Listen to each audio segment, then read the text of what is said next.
C'est d'abord une ONG, on appelle aujourd'hui un think tank, c'est-à-dire un bureau où on fait de la recherche, où on fait des études sur commande d'un client.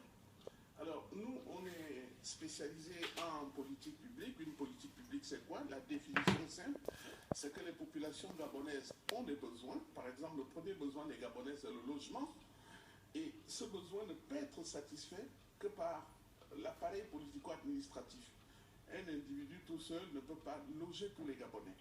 Et comme c'est l'État qui a les moyens, les ressources humaines, les ressources matérielles, les ressources financières, environnementales ou communicationnelles, c'est à l'État donc de mettre en place un programme, un projet, le réaliser et mettre à la disposition des populations des logements. C'est pour ça qu'on parle de politique publique. C'est un besoin qui ne peut être satisfait que par l'intervention des politiques et de l'administration de l'État.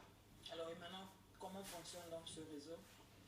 Alors, lorsque Sogeval a été créé il y a 4 ans, nous avons commencé par faire un plaidoyer du lobbying auprès des institutions de la République, notamment vis-à-vis du gouvernement, l'Assemblée nationale, la Cour des comptes et d'autres personnes, d'autres partenaires avec lesquels nous travaillons.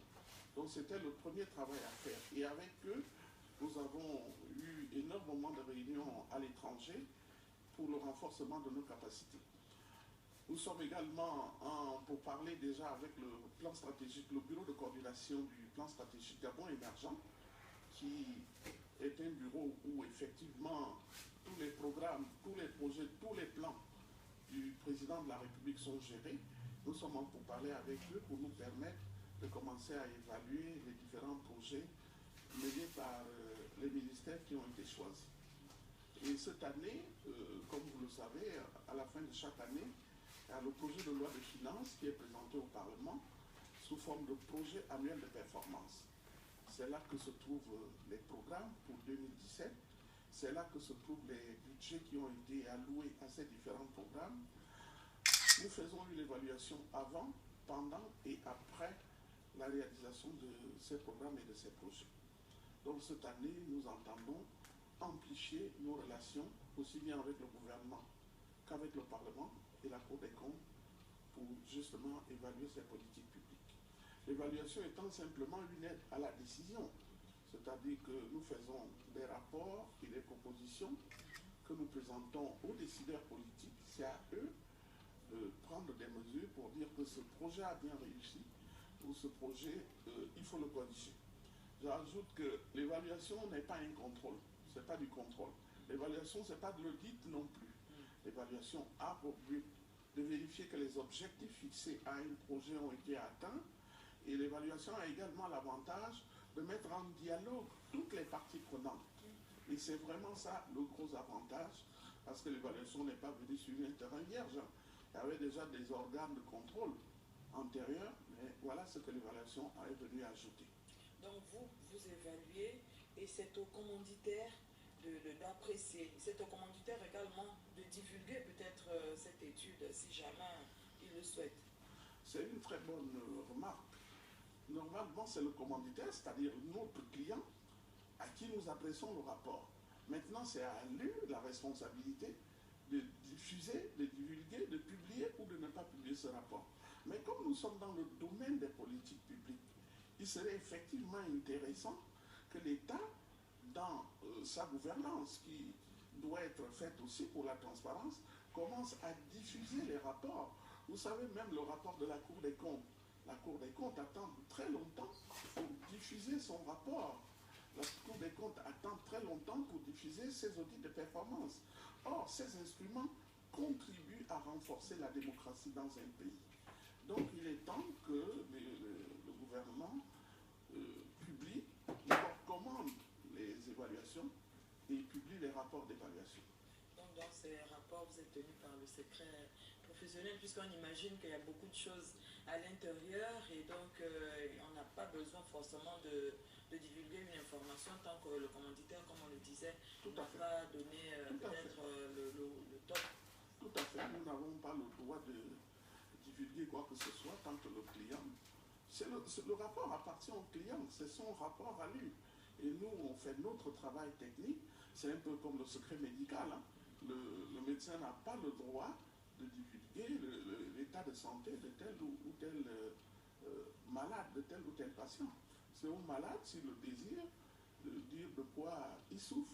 Mais ça ne revient pas au médecin de divulguer les résultats de santé des malades. Alors, depuis pratiquement 4 ans, dites-vous que le réseau d'évaluation existe. Vous avez dû avoir beaucoup de partenaires ou de, on va dire, d'études. Alors, parmi les études que vous avez pu avoir sous la main, il y en a quand même qui vous ont causé quelques soucis en termes de difficultés, si ce n'est trahir un secret. Vous pouvez peut-être revenir sur... L'étude la plus complexe et la plus d'ailleurs passionnante a été notre participation à l'évaluation des projets gabonais appuyés par le programme le PNUD, appuyé par le PNUD. Oui. Alors, j'étais en charge de la gouvernance pour évaluer la gouvernance dans ces différents projets. La difficulté émanait du fait que beaucoup de responsables qui avaient été nommés pour mettre en œuvre ces projets changent de poste. Et du coup, lorsqu'il y a une mobilité constante comme ça, les projets ne vont jamais jusqu'au bout. Ça pose donc un problème de gouvernance des projets. Une autre difficulté, il y a beaucoup de personnalités qui n'étaient pas disponibles pour répondre à nos questions. Et enfin, on a vu qu'au niveau même de la conception des projets, il y avait nécessité de renforcer les capacités des personnalités qui devaient conduire ces projets. C'est la grande difficulté. Mais maintenant, au niveau de la gouvernance elle-même, à l'intérieur, nous sommes liés par le secret du programme des Nations Unies pour le développement. C'est à lui de diffuser cette étude. Bien sûr. Alors, on l'a donc compris, chers téléspectateurs, avec M. Ovono, on parle de l'évaluation des projets. Alors, M. Ovono, ces objectifs communs de développement, on est en la recherche donc du bien-être des populations par rapport au travail que vous effectuez. Mais comment faites-vous donc? Quels sont les procédés? Est-ce que vous pouvez nous confier les stratégies? Vous passez par échantillonnage? Comment vous faites pour arriver donc à établir effectivement vos évaluations pour que les évaluations soient tout de même efficaces? Alors, il faut dire que l'évaluation s'occupe prioritairement des 4 étapes d'une politique publique. La première étape, c'est la conception d'une politique publique. C'est-à-dire, c'est un peu comme, prenons l'image médicale, c'est comme un malade aller voir un médecin parce qu'il est malade.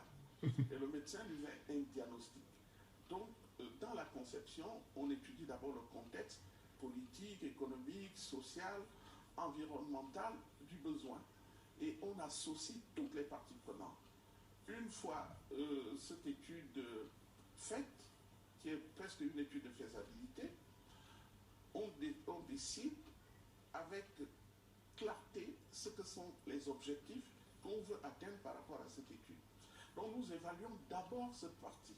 Parce que dès que vous connaissez l'objectif, vous pouvez maintenant mettre en place la méthode pour atteindre le résultat. Donc en fait, le mot stratégie signifie comment faire pour atteindre un résultat donné. Ça, c'est la première partie que nous évaluons. La seconde partie, c'est maintenant la phase de la programmation. Dans la programmation, nous avons la détermination des priorités que nous vérifions. Quelle action entreprendre en premier par rapport à une autre. Nous vérifions les ressources, quelles sont les différentes ressources.